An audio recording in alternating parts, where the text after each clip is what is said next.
Hello दोस्तों, कैसे हो आप सब लोग। आई होप आप सब लोग अच्छे होंगे। आज है 22 जुलाई 2024 और जो लोग मेरे चैनल पर नए हैं मैं उनको यह बता दूं कि अभी तक मुझे 11 मंथ्स हो चुके हैं इन्वेस्टमेंट करते हुए और मेरा गोल है म्यूचुअल फंड से फर्स्ट 1 करोड़ कमाने का।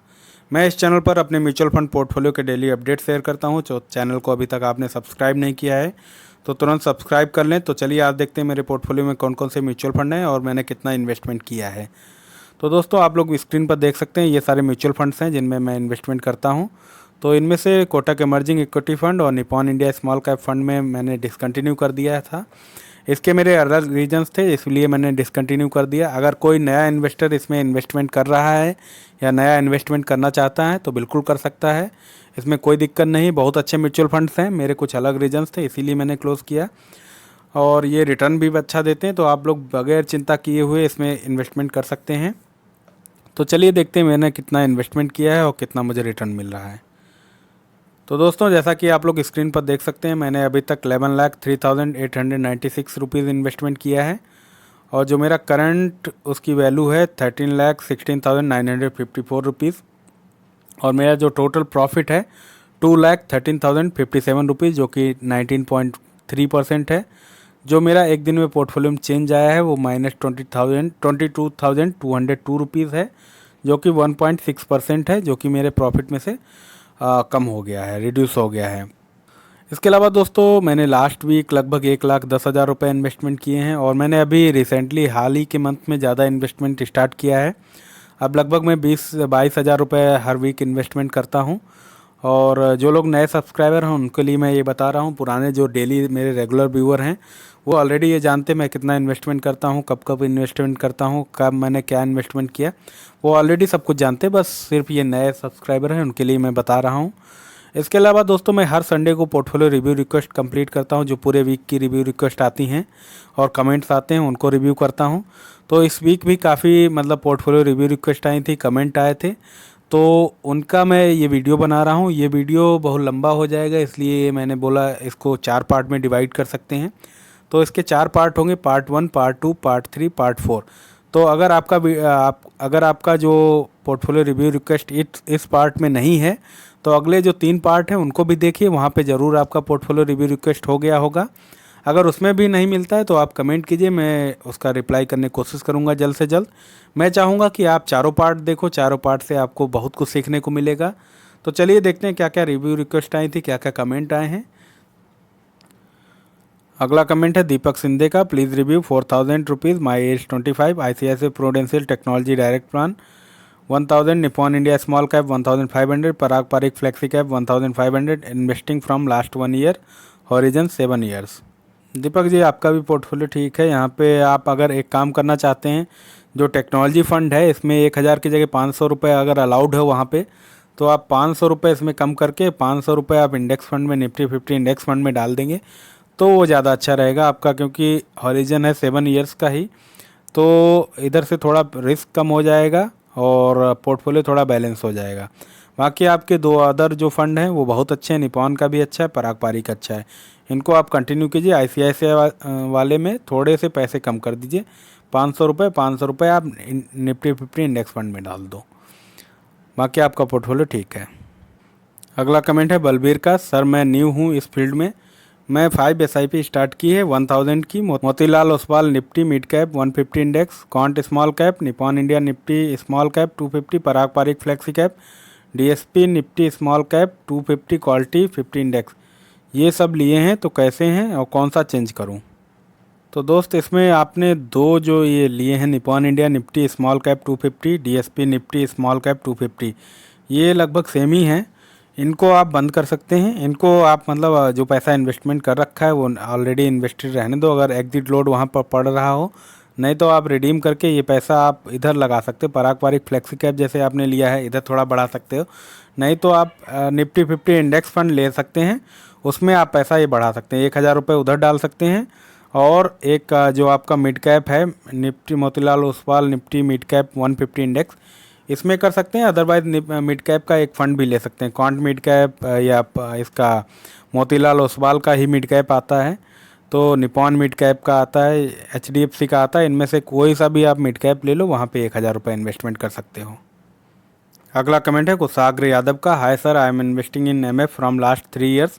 Currently my portfolio is at 7.12 lakh and invested amount is 4.8 lakh.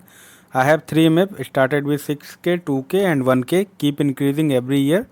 Yesterday once again I increased the SIP. Mirae asset ELSS tax saver fund direct growth 13.5k, Axis mid cap 3.5k, Axis small cap 2k. Please give your insight on my investment, suggest some plan to invest 1 to 2 lakh per month.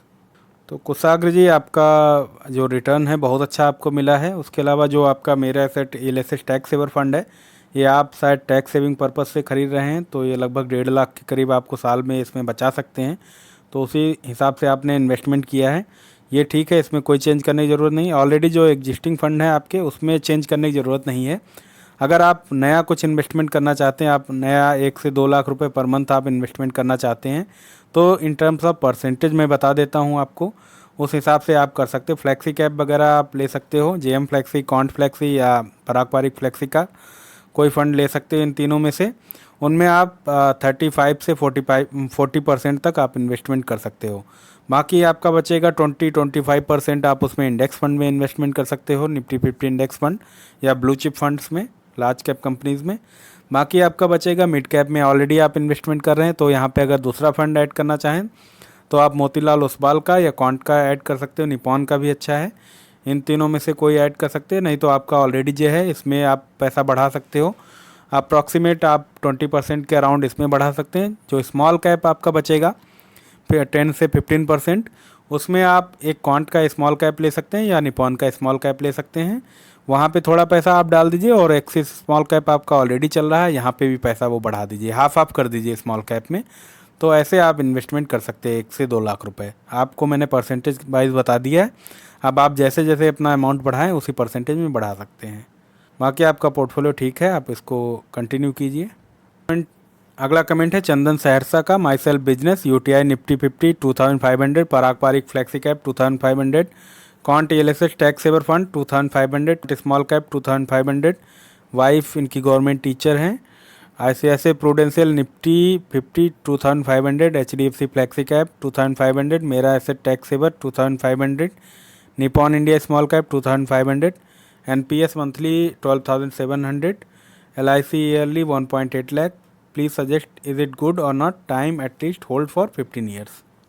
तो चंदन जी, आपका portfolio ठीक है, आपको change करने की ज़रूरत नहीं। आपकी वाइफ का पोर्टफोलियो जो है उसमें भी मेरे हिसाब से मुझे ठीक लग रहा है। ये टैक्स सेवर जो आप ले रहे हैं, दोनों लोग टैक्स सेविंग पर्पज़ से ले रहे हैं, वो भी अच्छे हैं, फ़ंड आपके अच्छे हैं, आप इसी को कंटिन्यू कर सकते हैं।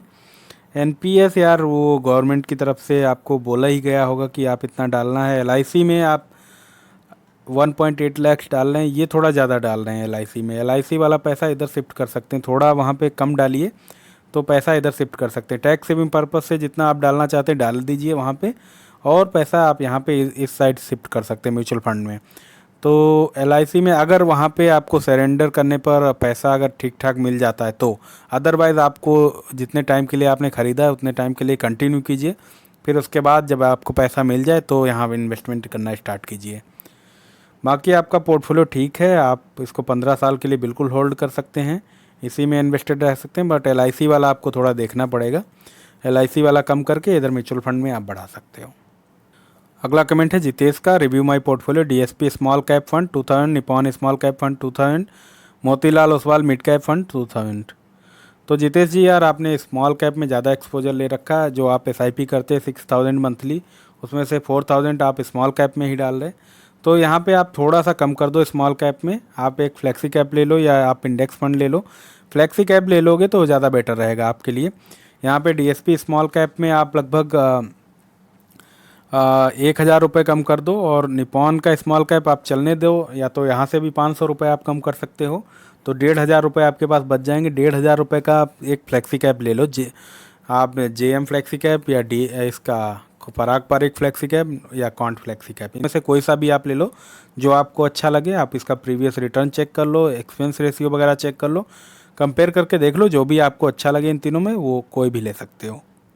अगला कमेंट है सौबिक दास का। Sir, in my current scenario I can investment 4000 per month, इसमें क्या रेशियो से इन्वेस्ट करें और कैसे स्टार्ट करें? तो सोबिक यार मैंने ऑलरेडी कई लोगों को ऊपर बता रखा है कि आप इसमें मैं इन टर्म्स ऑफ परसेंटेज में बता देता हूँ आपको। 35 से 40% आप फ्लेक्सी कैप में इन्वेस्टमेंट कर सकते हैं, और फ्लेक्सी कैप में आप पराग पारिक, जेएम फ्लेक्सी या कॉन्ट फ्लेक्सी में से कोई एक फ़ंड ले सकते हैं। 35 से 40% उसमें हो गया आपका। 20 से 25% आप निफ्टी 50 इंडेक्स फंड ले लो। निफ्टी 50 इंडेक्स फंड में आप कोई सा भी ले लो, यूटीआई का होता है, नवी निफ्टी का है, निपॉन का है, मोतीलाल का है, एसबीआई का है, इनमें से कोई सा भी ले लो निफ्टी 50 इंडेक्स फंड। उसके अलावा आपका जब मिड कैप बचेगा आप उसमें 20 से 25% मिड कैप में इन्वेस्टमेंट कर सकते हैं। 20 से 25% आप उसमें करोगे मिड कैप में। मिड कैप में मोतीलाल ओसवाल का मिड कैप है, निपॉन का है, कॉन्ट का है, इन तीन में से कोई कर सकते हैं। एचडीएफसी वगैरह भी है, कोटक है। तो इन तीन में से मतलब स्टार्टिंग के कॉन्ट और निपॉन, मोतीलाल ओसवाल, ये तीनों अच्छे हैं। मोतीलाल ओसवाल भी काफ़ी अच्छा है, उसको आप ले सकते हो। आपके 10 से 15% जो बचेगा पैसा वो आप स्मॉल कैप में इन्वेस्टमेंट कर सकते हो। स्मॉल कैप में जिस भी फंड में आपके जितने पैसे बचे हों, क्योंकि किसी किसी फंड में मिनिमम इन्वेस्टमेंट रहता है कि जैसे कॉन्ट वाले में आपका 1,000 रुपये का एसआईपी कर सकते हैं मिनिमम। तो वो आपके लिए अगर अलाउड वहाँ पे पैसा इतना बच रहा है तो आप उसमें करो। अदरवाइज़ आप 400-500 रुपये के जिसमें अलाउड है, इसमें निपॉन में और कई सारे स्मॉल कैप हैं फंड, उनमें आप कर सकते हैं। एचडीएफसी का है, निपॉन का है, कोटक का है, तो इनमें आप कर सकते हो 10 से 15% आप अपने रुपए। तो इस तरीके से आप इन्वेस्टमेंट स्टार्ट कर सकते हो म्यूचुअल फंड में। कमेंट है शमशीर का, sir please review my portfolio. Parag Parikh 2000 SIP, SBI blue chip 1000 SIP, SBI next Nifty 50 1000 SIP, Tata small cap 1000 SIP, ICICI energy fund 25,000 lumpsum. ये मैं 20 ईयर्स कंटिन्यू करूँगा और 75 के लमसम पे रखना है। तो शमशीर यहाँ पे आपका पोर्टफोलियो ठीक है, आपका पराग पारिक बहुत अच्छा है, SBI blue chip large cap में चला गया, एसबीआई नेक्स्ट निफ्टी 50 है, ये भी अच्छा है, टाटा स्मॉल कैप है, ये भी ठीक है फंड। तो आईसीआईसीआई एनर्जी फंड ये एक आपका सेक्टोरियल फंड हो गया, बट आपने लमसम किया है तो कोई दिक्कत नहीं, पड़ा रहने दो, अच्छा ही रिटर्न देगा। जब अच्छा रिटर्न आपको एक्सपेक्टेड हो जाए तो आप रिडीम भी कर सकते हो, फिर से कहीं इन्वेस्टमेंट किसी दूसरे फंड में कर सकते हो। 75,000 का आपको लमसम और करना है तो आपके ऑलरेडी जो इन्वेस्टमेंट चल रहे हैं पराग पारिक, इन सब में थोड़ा थोड़ा सब में बढ़ा दो। 75,000 इन्हीं में डिस्ट्रीब्यूट कर दो इन टर्म, जैसा जैसे आप इन्वेस्टमेंट कर रहे हो तो लॉन्ग टर्म में ये अच्छा रिटर्न देंगे। आप ऐसे ही पोर्टफोलियो इसी को कंटिन्यू कीजिए, यहाँ पे चेंज करने की कुछ ज़रूरत मुझे दिख नहीं रही, तो आपका पोर्टफोलियो ठीक है। अगला कमेंट है सबीना यास्मीन फिरदौसी का, रिव्यू माई पोर्टफोलियो 30 ईयर्स के लिए। Nippon India small cap fund 3000, Quant small cap 3000, Tata small cap 3000, Kotak emerging equity fund 3000, Motilal Oswal mid cap fund 3000, Parag Parikh flexi cap fund 2000, Mirae asset ELSS fund 2000, HDFC BSE Sensex fund 2500। तो सबीना जी अगर आप 30 years के लिए investment कर रहे हैं जो कि बहुत लंबा पीरियड है, अगर उसके लिए आप इन्वेस्टमेंट कर रहे हैं तो आपको यहाँ पे कोई चेंज करने की ज़रूरत नहीं दिख रही है, क्योंकि ये सारे म्यूचुअल फंड्स अच्छे हैं और लॉन्ग टर्म आप होल्ड कर सकते हैं, तो यहाँ पे कोई चेंज करने की ज़रूरत नहीं, आप इसी को कंटिन्यू कीजिए और ये आपका पोर्टफोलियो लॉन्ग टर्म के लिए बिल्कुल परफेक्ट है। आप स्मॉल कैप में ज़्यादा इन्वेस्टमेंट कर रहे हैं, लॉन्ग टर्म में बहुत अच्छा रिटर्न मिलेगा इसकी वजह से। और आपका अगर कहीं अगर थोड़ा बहुत इधर से उधर पैसा एडजस्ट करना है तो पराग पारिक फ्लेक्सी कैप फंड में थोड़ा पैसा आप बढ़ा सकते हो, बाकी का आपका पोर्टफोलियो ठीक है। कमेंट है अमित का, sir a very good evening, I deeply inspired from your video, currently I am 36 years old, my aim is to achieve 1 crore by next 8 years, I am ready to make SIP of 50K per month, kindly suggest me composition of mutual fund based on my age, but for next 16 years I don't have any intention to sell my portfolio, and also I have right now 5 lakh cash, what is the 5 lakh into the market waiting for your response। तो अमित जी मैंने already कई लोगों को बता रखा है, percentage बता रखा है कैसे कैसे आप इन्वेस्टमेंट कर सकते हो। अगर आपको थोड़ा कम रिस्क चाहिए तो आपने जैसे बोल दिया 16 ईयर्स के लिए आप इन्वेस्टमेंट करना चाहते हैं और आप कोई सा भी मतलब इसमें रिडीम नहीं करेंगे, तो आप ऐसा कर सकते हो, आप स्मॉल कैप में अपना एक्सपोज़र बढ़ा सकते हो। इसमें आप ये कर सकते हो 30% आप फ्लेक्सी कैप ले लो, 30% के अराउंड, 30% फ्लेक्सी कैप में आप JM flexi, Quant flexi, Parag Parikh flexi, इनमें से कोई सा भी एक ले लो।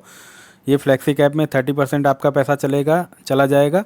आप 20% का इंडेक्स निफ्टी 50 इंडेक्स फंड ले लो, तो इनमें यूटीआई, नवी निफ्टी, निपॉन और मोतीलाल, एसबीआई ये सब हैं फंड, तो इनमें से कोई सा भी आप ले लो निफ्टी 50।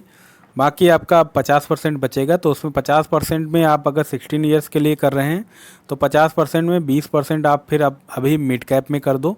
मिड कैप में आप मोतीलाल ओसवाल का ले सकते हैं, क्वांट का, निपॉन का, और भी कई सारे म्यूचुअल फंड्स हैं, बट ये काफ़ी अच्छे फंड्स हैं, इनमें से कोई सा ले सकते हैं आप। मोतीलाल ओसवाल भी अच्छा है। तो 20% आप वहाँ कर दो। 30% आप जो इन्वेस्टमेंट करना चाहते हैं वो आप स्मॉल कैप में कर दो। 30% में आप स्मॉल कैप में इसमें कर सकते हो क्वांट स्मॉल कैप या निपॉन स्मॉल कैप। ये दोनों बहुत अच्छे फंड हैं। इन दोनों में से आप 15% आप कर सकते हो, अदरवाइज़ 30% भी एक कोई म्यूचुअल फंड में कर सकते हो स्मॉल कैप में। अगला कमेंट है अर्जुन का, Quant mid cap 15,000, Quant small cap 15,000, Parag Parikh flexi cap 15,000, investment for 15 to 20 years. Arjun ji, आपका 15 से 20 साल आप इन्वेस्टमेंट करना चाहते हैं तो यहाँ पे कोई चेंज करने की ज़रूरत नहीं है। ऑलरेडी आपके म्यूचुअल फंड्स बहुत अच्छे हैं और इन्हीं को कंटिन्यू कीजिए आप। अगला कमेंट है हर्ष शर्मा का, SIP total 50,000 per month, will increase 10% every year, already investing from last 2 years as follows. ALSS में इन्होंने ले रखे, मेरा एसेट का है ALSS फंड 5,000, कैनरा रिव्यू को ALSS 3,000, 8,000 टोटल ALSS फंड में करते हैं। लार्ज कैप में निपॉन इंडिया लार्ज कैप है 5,000, ICICI prudential blue chip fund 5,000, mid cap quant mid cap है, मोतीलाल ओसवाल मिड कैप है 6,500 इन्वेस्टमेंट करते हैं। स्मॉल कैप में इनके पास क्वांट का है, निपॉन का, उसमें भी सेम है 6,500, दोनों में इन्वेस्टमेंट करते हैं। फ्लेक्सी कैप में Parag Parikh Quant flexi cap 3,000। How much time will it take to build 1 crore portfolio, or do I need to change my funds. Harsh ji, आपका पोर्टफोलियो बिल्कुल बैलेंस है, बहुत अच्छे फंड्स आपने लिए हैं जो ऑलरेडी मैं रिकमेंड करता हूँ यहाँ पे, मतलब रिकमेंड क्या, अपना व्यू रखता हूँ। ऑलरेडी यही फंड्स मैं बताया करता हूँ कि यही फंड्स आप ले सकते हैं, तो आपने ऑलरेडी वही फंड्स ले रखे हैं, तो यहाँ पे कुछ चेंज करने की ज़रूरत नहीं है। बाकी आपने पूछा 1 करोड़ आपका कितने दिन में बन जाएगा, तो हर्ष जी रही बात 1 करोड़ बनाने की आपका पोर्टफोलियो, तो आप 50,000 रुपये हर महीने इन्वेस्टमेंट करते हैं और 10% आप हर एवरी ईयर इंक्रीज़ करते हैं, स्टेप अप करते हैं, तो लगभग आपका 7 से 8 साल में ये लगभग 1 करोड़ का पोर्टफोलियो बन जाएगा। अगर मैं रेट ऑफ रिटर्न एक्सपेक्ट करूँ 15%, तो ये आपका 7 से 8 साल के बीच में 1 करोड़ का पोर्टफोलियो बन जाएगा। तो मैं यहाँ पर एक बात बोलना चाहूँगा, आज बहुत ही इम्पोर्टेंट दिन है, आज बजट भी पेश होने वाला है, तो आप लोग नज़र रखिए मार्केट पर। अगर मार्केट डाउन जाती है तो आप इन्वेस्टमेंट कर सकते हैं, इन्वेस्टमेंट अपॉर्चुनिटी क्रिएट हो सकती है, तो आप लोग बिल्कुल नज़र बनाए रखिए मार्केट पर। अगर मार्केट डाउन जाए तो आप लोग थोड़ा बहुत पैसा इन्वेस्टमेंट कर सकते हो। उसके अलावा दोस्तों, ये आपके कमेंट्स पर मेरे सारे पर्सनल व्यूज़ थे। आप कोई भी इन्वेस्टमेंट करने से पहले अपने म्यूचुअल फंड एडवाइज़र से ज़रूर राय ले लें, उसके बाद ही इन्वेस्टमेंट करें। दोस्तों, आप लोगों का इस चैनल पर बहुत सपोर्ट और प्यार मिल रहा है, ऐसे अपना सपोर्ट और प्यार बनाए रखिए इस चैनल पर। आज के लिए इतना ही। अगर आप चैनल पर नए हैं तो चैनल को सब्सक्राइब करें, लाइक करें और ज़्यादा से ज़्यादा वीडियो को शेयर करें। Thank you, bye bye, take care.